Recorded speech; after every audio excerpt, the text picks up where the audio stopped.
SBF loses $77.2 billion. Why did a believer in AI lose an entire era? While in prison, he applied for a pardon, yet his wealth continues to skyrocket outside. SBF, the founder of Foxconn Technology Group, FTX, once bet $500 million on an AI company. Now, that investment is worth $77.2 billion, enough to wipe out nearly 10 FTX companies. A question arises: if FTX hadn't collapsed, would SBF have turned things around? Recently, SBF has once again become a trending topic. According to the latest news, SBF, currently serving his sentence, has formally submitted a presidential pardon application to Trump. Meanwhile, his legal team is pushing forward with appeals and a retrial.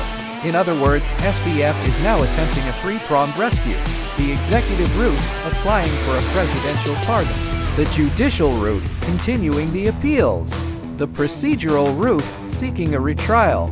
It's clear he hasn't given up. But what truly shocked the market wasn't the pardon, but another set of figures. Let's rewind to April 2022. At that time, ChatGPT hadn't yet exploded, the large-scale model was still a niche concept. SBF, through Alameda, invested $500 million in the AI company Anthropic, acquiring approximately 8% of its equity.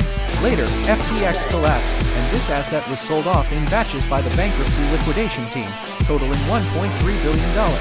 At the time, everyone thought it was a good sale, but no one expected the AI era to suddenly explode. Now, Anthropic's valuation is close to $1 trillion. That 8% stake back then is now theoretically worth approximately $77.2 billion. Note, not $7.2 billion, but $77.2 billion. What does that mean?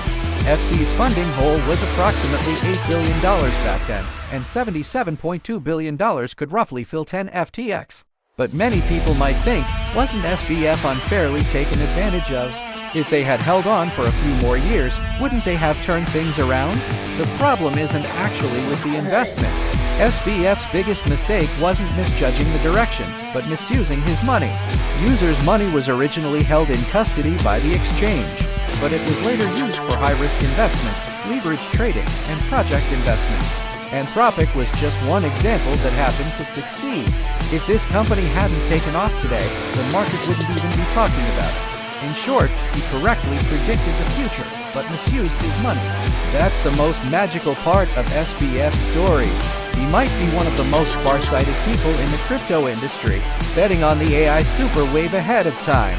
But he might also be one of the most devastating losers. Because the market can forgive misjudgments, can forgive losses, but it's hard to forgive the loss of control. $77.2 billion couldn't save FTX, because what truly crushed him wasn't the market, but the boundaries.